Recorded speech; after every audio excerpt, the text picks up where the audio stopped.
Thank you all for coming today. I'm Sergeant Jonathan Howard with the Phoenix Police Department. As you know a little bit from your press release, we're going to talk about a series of homicides we've had here in the Valley in the last few months.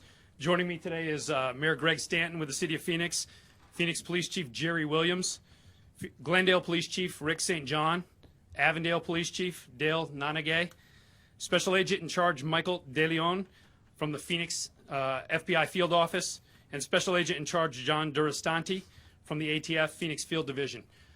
My goal right now is to allow these people to give you an overview of what's going on and talk about our collaboration. I will open the floor to some brief questions to them, but they're not going to be able to discuss specifics. When we have concluded with them, I'll allow them to leave the area, and I'll have the PIOs from the respective agencies step up, and then we will chronologically go through these cases, and we'll be able to provide you just a little bit more detail. These are open and active investigations, but we will be able to identify our victims and give you a little bit more background as to how we got here today. So with that, I'd like to introduce Mayor Greg Stanton. Thank you, Sergeant Howard. Good morning, everyone. Thank you for being here today. We are here to announce the arrest of a man who we believe committed at least 9 homicides in the cities of Phoenix, Avondale, and Glendale. Because of good policing of the people on the stage here with me and new technology that helps law enforcement solve gun crimes, our streets are safer today. Chief Williams will talk more in just a moment about the investigation and the police work that went into solving these crimes. But I do want to thank Glendale Police Chief Rick St. John, who's up here with us today, and Avondale Police Chief Dale Nanagay for what they do every day to make our region safer. Before they speak, though, I'd like to talk for just a moment about the technology used in this case. That's because in Phoenix, we make it a priority for our police to have the tools they need to keep us safe. Today is an example of why our investment in those tools are so important. After approval from our City Council, Phoenix became one of 5 cities in the country chosen by the Department of Justice in the National Crime Gun Intelligence Center Initiative. Again, the National Crime Gun Intelligence Center Initiative. Here's why that matters. In the past, testing guns and shell casings linked to crime scenes could take weeks if the testing had been done at a location away from police headquarters. But now, with this new technology, detectives can conduct these tests right here at Phoenix Police Headquarters and analyze that evidence in real time. Again, what once took weeks can now take place in only a matter of hours. It means crimes can be solved more quickly. It means we can better access national databases so that crimes that don't appear connected on the surface can be linked more easily. It means police can make an arrest and stop the killer before he claims another life. That's what happened here. Law enforcement was able to use this technology to link at least 9 homicides around the valley to a single suspect and to put him behind bars. And I want to thank Chief Williams and the law enforcement leaders, both city, state, and federal partners that are here with us today, for showing this community what good policing and intra-agency collaboration looks like. Law enforcement in the Valley works incredibly well together as partners, and this may be the best example in my time as mayor of the city of seeing that partnership, that collaboration work so well. And I want to thank the Department of Justice and the City Council for making this crucial investment in our Phoenix Police Department. And now I'd like to introduce Chief Jerry Williams to share more important information about this investigation. Chief. Thank you. Thank you, Mayor Stanton, and good morning to everyone. So today I'm saddened to share with you more stories of violence in our communities. But I'm proud of the work that our agencies, both federal, state, and local, are doing as partners. We are working together. We are using new technologies and sharing resources with one goal in mind, and that's stopping violence and making our community safer. You all may remember the arrest that we made on December 17th of Cleophus Cooksey. He was arrested and booked for killing his mother and stepfather near 13th Street and Highland Avenue. Phoenix police officers arrested Cooksey on scene, and he's been in jail since. But our detectives didn't stop there. They kept digging, because that's what good police officers do. They kept working with our partner agencies, and they found more victims. 7 more, dating back to November 27th, when 2 men were shot to death near 16th Street and Indian School. Evidence from that scene points to Cooksey. Not even a week later, on December 2nd, a security guard was shot and killed near 44th Avenue and Indian School. Evidence again links that scene to Cooksey. December 11th, a man was shot and killed near 500 East Harrison in Avondale. Evidence from that scene points to Cooksey. Just 2 more days later, on December 13th, a man is shot and killed near 55th Avenue in Camelback in Glendale. Evidence from that scene points directly to Cooksey. December 15th, another man was shot and killed near 58th Avenue in Camelback, again in Glendale. Again, that evidence points to Cooksey. Less than 2 hours later, a woman is kidnapped near 66th Avenue in Bethany Home. Her sexually assaulted body was found the next day in an alley near 1700 South 3rd Street in Phoenix. She too was shot to death, and evidence from that scene points to Cooksey. The very next day, Phoenix police arrested Cooksey and booked him for killing his mother and her husband. 9 deaths, 3 weeks, 9 people shot in our communities in Avondale, Glendale, and Phoenix. Let me take a minute to recognize the victims. Andrew Remillard, Parker Smith, Salem Richards, Jesus Real, LaTorre Beckford, Christopher Cameron, Maria Villanueva, Renee Cooksey, and Edward Nunn. If we can find a positive today, if we can find something positive today, we can look around this room and on the stage. Standing together, we have Glendale, Avondale, FBI, ATF, our elected officials, and in the audience, we have the detectives who are part of this too, who make this all happen. Partners standing together, committed to stopping violence in our communities, because we know that criminals are not bound by geographical boundaries or by city limits. They go wherever they can to find their next victim. And today, here is proof that our Valley law enforcement is committed to working together regionally, sharing information regionally, sharing resources regionally, and capturing criminals wherever they may go and hide. The Phoenix Crime Gun Intelligence Center played a pivotal role in piecing together this evidence and giving our detectives the bits and pieces that they needed that allowed us to identify and locate the suspect in these crimes and hopefully bring justice to the families. Technology today is allowing us to quickly analyze evidence and compare it, not just in Phoenix, but throughout our region. Crime suppression in the coming years is going to be dependent on several things. 1, our communities and police working together, our police officers working with one another, and using technologies in our partnerships throughout the country and accurately linking related crimes. So my sincere thanks to my peers who are represented here, my federal peers who are represented too, because we can't do this alone. It's a joint effort. Next up, we have the police chief from Glendale, Rick St. John. Thank you.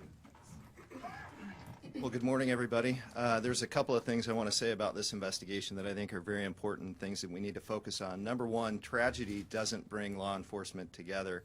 Those relationships are formed and developed long before the tragedies occur because we know how important those relationships are when you do encounter something like what we encountered through December in our communities. And it's because of those relationships that we were able to pull the resources together to get this guy off the street so that he didn't take any more lives. And that leads to the second part of my message here this morning.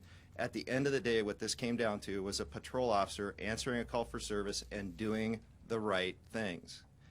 Taking a person into custody, recognizing that there were abnormalities to his behaviors. He was trying to conceal what was going on. The officer very appropriately took action, the right actions, took the guy into custody and got him off our streets. And that all occurred before the agencies even really started to collaborate and work together towards trying to find him. I remember the morning of December 18th, Monday morning. So if you remember what Chief Williams just talked about, in Glendale, we got involved on December 15th, had 2 homicides and a kidnapping over that weekend, if you will. And by Monday morning, my staff and I are talking about what we need to do to prevent another homicide. Little did we know, Phoenix Patrol had already taken the guy off the street by doing good police work. At that point, detectives began to get together, collaborate on information, and figure things out. And it's because of those relationships established at the federal, state, and local levels that it happened very quickly, and that we began to get a better idea of what this person had actually done.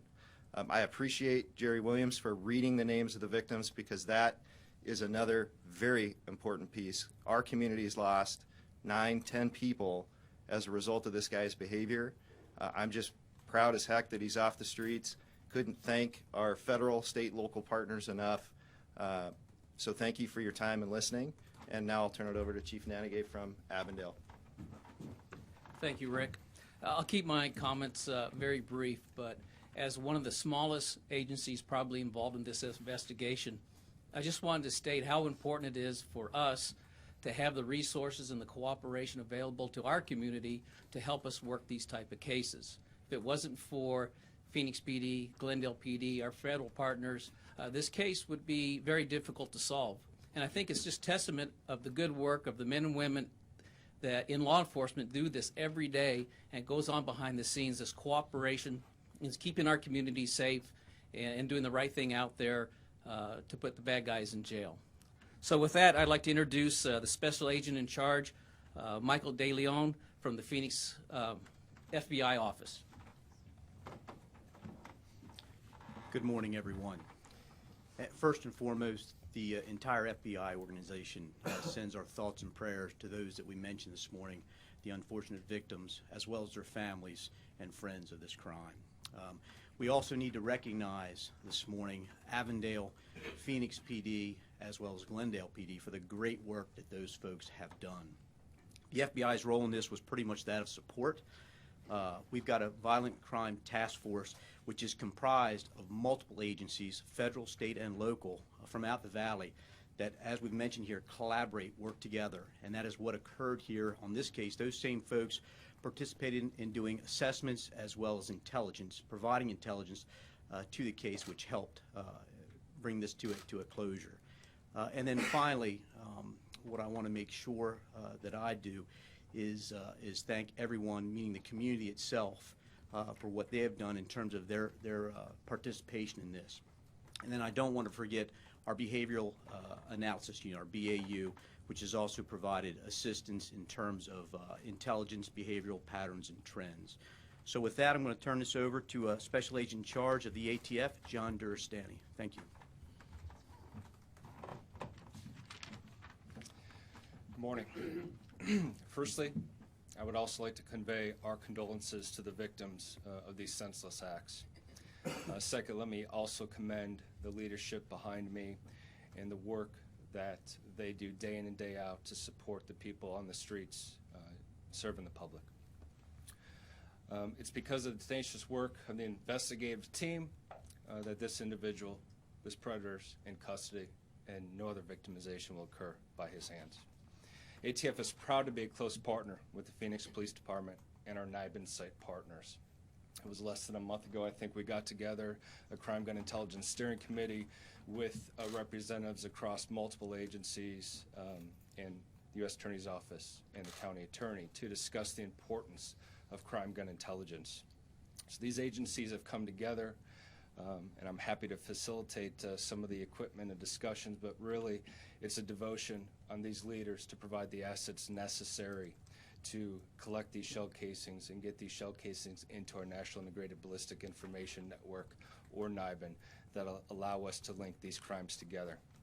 You know, the goal of this cutting-edge technology is to create comprehensive, timely, and actionable intelligence so that we can go out and prioritize our efforts to take the most violent predators and prolific shooters off the street. ATF will continue to be a valued partner to these agencies, to all agencies, law enforcement agencies in the Valley. And we are also proud to provide valuable assistance, as the FBI did, with our National NIBIN Correlation and Training Center in Huntsville, Alabama, our ATF laboratory in Walnut Creek, and the National Tracing Center. So again, I want to thank Chief Williams, the other chiefs executives that stand behind me, the opportunity to represent the investigative team, the great work they do day in and day out in this community to make sure that everyone in the Valley stays safe. Thank you.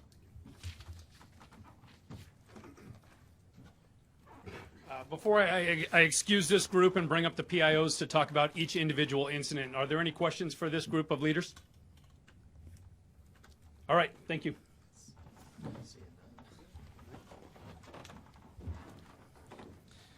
With that, I'd like to introduce Sergeant Thomas Alt with Avondale Police and Sergeant Scott Waite with Glendale Police. Again, all of these investigations are open and active. As additional names are released today, as our suspect name is released today, we expect that there are people still within our community that have additional information that will be able to help us piece together relationships and maybe possible motives for some of these. If anybody out there has information, please call your local agency. I think we've seen that we're all working together, so whatever local agency serves you, please reach out to them or reach out to Silent Witness. So dating back to November 27th, Phoenix police officers about 10:45 in the evening were called to a shooting in the area of 1500 East Indian School Road. The suspect had already fled the area, but officers found two men deceased inside a car in the parking lot. Those victims have been identified as Andrew Remillard and Parker Smith. A motive in this incident has yet to be identified. Again, if anybody knows these men or has information that will help us with this case, we're urging them to still reach out to their local law enforcement or Silent Witness. Fast forward just a few days, not even a week later, and we have December 2nd, about 7:45 that evening. Officers are called out to another shooting in the area of 4400 West Indian School Road. When they arrive, again, the suspect had already fled, but they located an adult male. He was deceased of an apparent gunshot wound. That victim has been identified as Salim Richards. Mr. Richards was walking in the area when he too was shot and killed. We do have some witnesses that say that Cooksey and Mr. Richards knew each other. That is yet to be confirmed, so if anybody has information, please have them call the Phoenix Police Department. We do know during that interaction, property was stolen from Mr. Richards, including a handgun. Fast forward a little bit more than a week, or right about a week, and December 11th, there is another homicide. It's in the city of Avondale. I'm going to introduce Sergeant Thomas Alt to discuss that one. Good day. So on December 11th at about 3:30 p.m. in the afternoon in the area of 500 East Harrison, officers responded to a shooting call for service. Upon officers' arrival, they located victim Jesus Real in an apartment complex. Jesus victim Real had apparent gunshot wounds, and he was deceased on scene. The suspect in the case fled the scene prior to officers' arrival. Through our detectives and our officers' investigative, they were able to connect Jesus Real to his sister, who is in fact had some sort of relationship with the suspect in this case, which gave us a person of interest.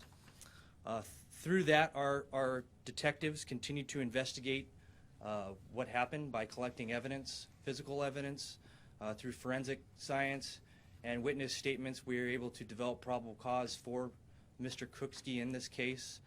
And from there, I will turn it over to Sergeant Scott White from Glendale. Thank you, Sergeant Alt. So we do know that we have two cases that are currently tied to the Glendale Police Department in the city of Glendale at this time. The first one happened on December 13th at roughly 6:53 p.m. In an apartment complex around 5100 North 55th Avenue. So that's 55th Avenue just north of Camelback. Our patrol officers were called there for an adult male who suffered a gunshot wound. They arrived on scene where they did find 29-year-old LaTorre Beckford, who had sustained life-threatening gunshot wounds. He was immediately treated on scene and unfortunately pronounced deceased shortly after.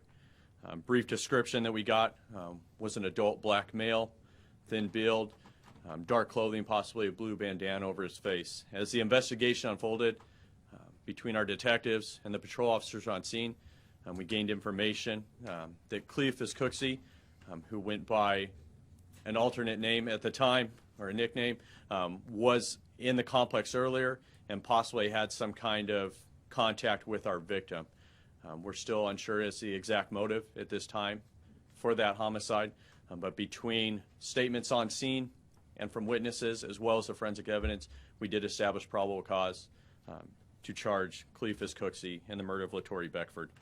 Again, on December 15th, around 7:22 p.m., not far from the original incident in another complex at 5100 North 58 Avenue, our patrol officers were again called to the scene for an adult male with a apparent gunshot wound.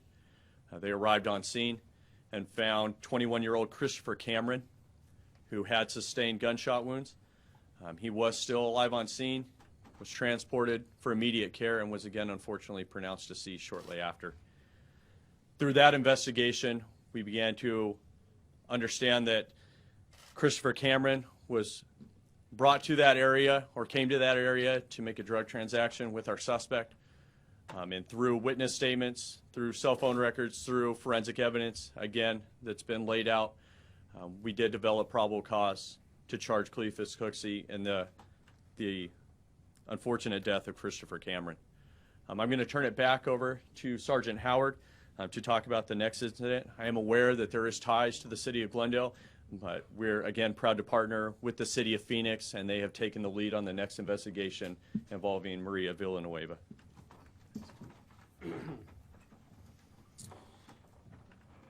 Okay, so Sergeant Waite left off on December 15th about 7:30. Just a few hours later, also December 15th, a young woman, Maria Villanueva, is kidnapped in the area of 5100 North 58th Avenue in Glendale. Again, that is just north of Camelback Road along 58th Avenue. We know that she arrived to an apartment complex. She was confronted by Cooksey as she got out of her car. She left in that car with him. Her body was found with evidence of a sexual assault the next day, about 1700 South 3rd Street here in the city of Phoenix. Once again, evidence from those scenes pointed to Cooksey. The next night, December 17th, so her body was recovered on the 16th in the morning. The next night, December 17th, at 7:50 p.m., officers are called to a disturbance near 1300 East Highland. I think Chief St. John spoke about it briefly, about a patrol officer arriving and doing the right thing. When he arrived at that home, he was confronted by Cooksey. Cooksey had some blood on him and appeared to be concealing things. The officer did not stop. He continued to investigate, and ultimately, Cooksey's mother, Renee Cooksey, and her husband, Edward Nunn, were discovered deceased of apparent gunshot wounds inside that house. He was arrested that night and has been jailed since. So the important thing to know about this is that as we put these cases together, if you look at the dates, right about 3 weeks since we realized this, since evidence linked these cases, he's been in custody. He has no longer been a danger to our community. We have waited this amount of time to share this with you, to allow our detectives to develop additional evidence and put together a solid case. We've heard bits and pieces of the evidence along the way, but know that in not a single one of these is it a single piece of evidence that has allowed us to book Mr. Cooksey for additional crimes. This is rather a totality of evidence, including physical evidence, forensic analysis of that evidence, and witness testimony. We can try to answer some questions. Again, we cannot get overly detailed. What we're looking for right now is additional help from our public in case there are other incidents that we don't yet know about, or in case they know about relationships between Cooksey and these current victims, or any of his other activities. So with that, do we have questions? With Ms. Villanueva's case, was she forced into Cooksey's car? We don't know why she left with him. We have not yet determined that. So that's a great one to reach out to the community. If anybody was out there, saw that, if they know a relationship between those, that's information we're still trying to gather. What's the age range on our victims? They're all adults, probably in their 20s to early 30s. Does she meet him online before that encounter she had? Don't know. Don't know. Were you able to interview Cooksey after his initial arrest? We have had several interviews with Mr. Cooksey. And is he admitted to some of these crimes? I don't want to discuss what he's told us, but we have received statements that implicate him in these crimes to some level. So he did speak to you? He did speak to us, yes. Can you talk a little bit about his past and his past incarceration? Sure. So he had been in prison for, I believe, about 16 years when a man he was working with to commit an armed robbery was killed. So he spent many years in prison. He has been out for, I think, about 18 months, and during that time he's been in and out of jail. And was he participating in any kind of probation or parole or checking in with any officers? I'm not sure of that status right now. Also, we've seen videos online of this gentleman. I believe the Arizona Republic showed videos online, YouTube videos of this guy. He was, I guess, an emerging rap artist, or he was at least these cell phone videos. Have you seen these videos? Can you confirm that? I have not.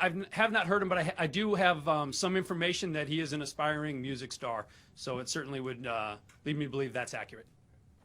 Does he have problems with mental illness? Yet to be determined. Sergeant, after his arrest for allegedly killing his mom and stepdad, it was after that he started to get linked to these other 7 cases. Can you explain how that happened again? Sure, absolutely. So obviously at every one of these scenes, we've discovered evidence. We have witness evidence, we have physical evidence.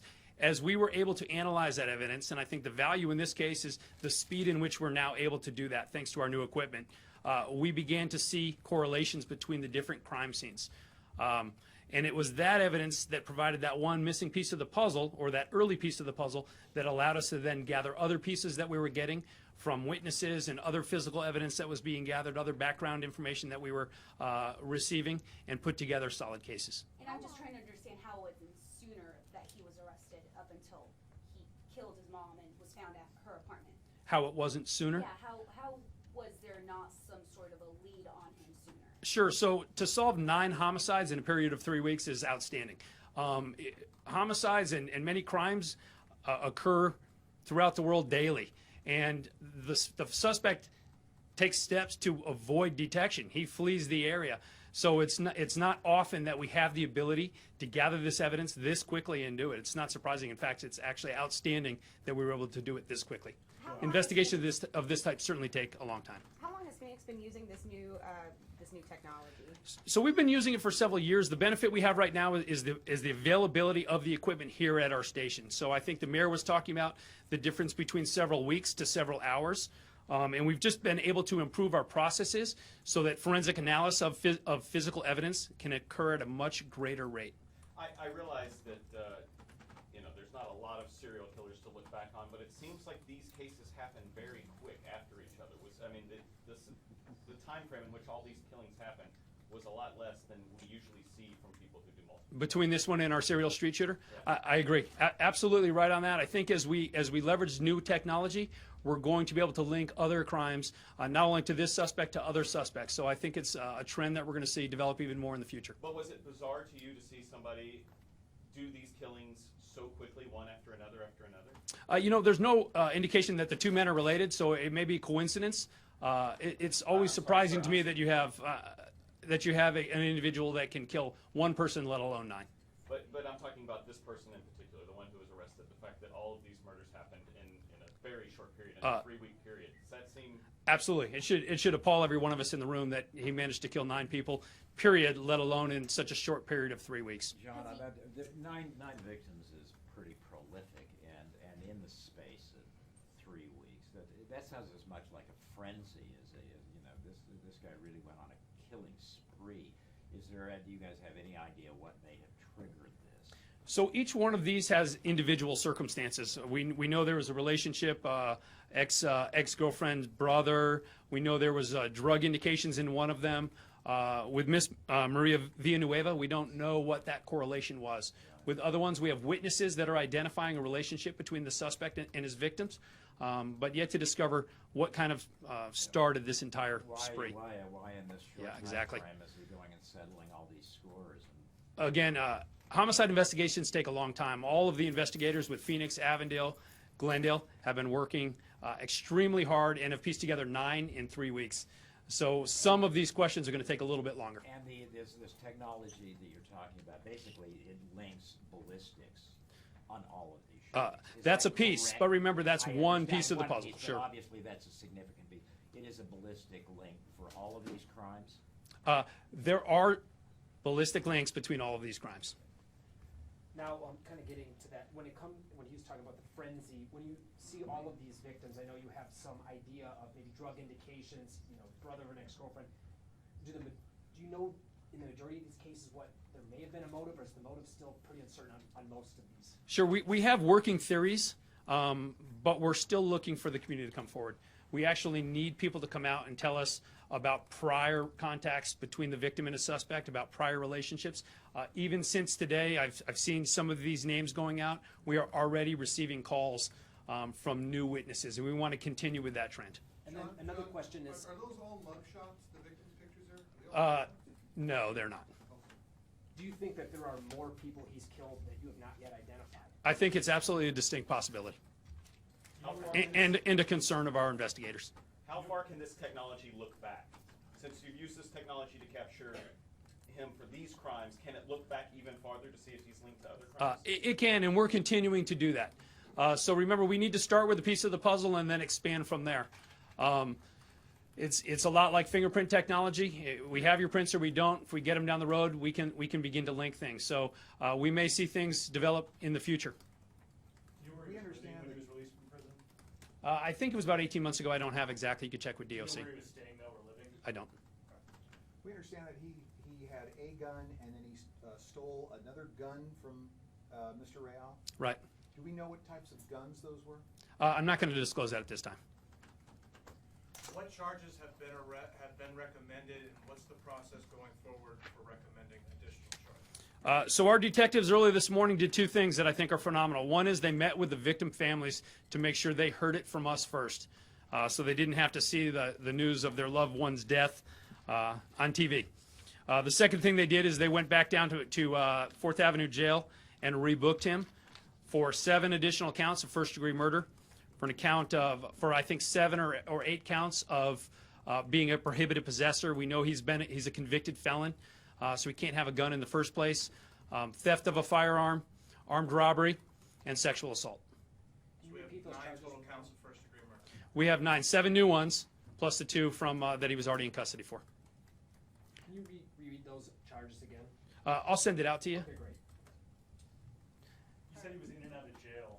What was he arrested for when he was out? I don't have all the specifics of his in and out. Sorry. At this point, any of the victims random, or is there for sure is probably So I think that we don't have a lot of information on Miss Villanueva about prior relationships between those two. The other ones, we're starting to get some witness calls in and show prior contacts and prior relationships, but we're really looking for Miss Villanueva at this time. John, considering the time elapsed between his release from prison and these murders that were compressed within a short period of time, do police believe he was planning this in prison? I don't think there's any indication of that right now. Certainly it's a possibility, but I don't think that's an immediate concern. What's his jail status right now? Is he in maximum security? I have to check with MCSO. I don't know what his housing is right now. John, the suspect was on parole? I don't know that status. DOC. Check with DOC, please. No questions for Avondale or Glendale? I have one question. Can't say. Prior to apprehending them in relation to the homicide of his stepfather and mother, was there any kind of links that you guys were noticing between the other 7 cases? No, I think a lot of times, and very much like the serial street shooter, when we see crimes that there really is no apparent motive and it's kind of those true whodunits, when we see those cases come in, I think we're always striving to find those links. But prior to that, we had not discovered any. So that was really a case that kicked off through forensic and physical evidence the links, and then it expanded from there. It all just kind of like clicked together. It all kind of clicked together. It's like putting together a jigsaw puzzle. Did the FBI provide a profiler on this case? I believe they did have people from their behavior unit working on it with us. Mr. Durastante indicated that it was their technology. Is that correct? Is this basically ATF technology, or? Well, it is. It's the National Intelligence Crime Gun, right? Ballistic network that allows us to analyze these weapons and this evidence at such a rapid pace. How long has that been around? It's been around for several years or more. The value in this particular case is that we've moved equipment, and we've, through some grant funding, we were able to bring that equipment here to the station, and it allows us to process it at a much quicker rate than we were previously able to do. Was that at the station when the serial street? It was not. There? What is it called again? I just wrote down Crime Gun Initiative, but what is it called? Crime Gun Intelligence Center. So this is different. This the previous shooter case that you didn't have access to this stuff. You did this time around. We had access to similar equipment. We didn't have access to it in such an easy location where we could quickly analyze it. That made a difference here. Absolutely made a difference in this case. So, thank you all for coming. I will send out an update with names and spellings and everything else throughout the day. Please look for that. You're welcome to grab our graphic here. I will send this out also to your desks in a PDF format so you can have access to this also. Thank you.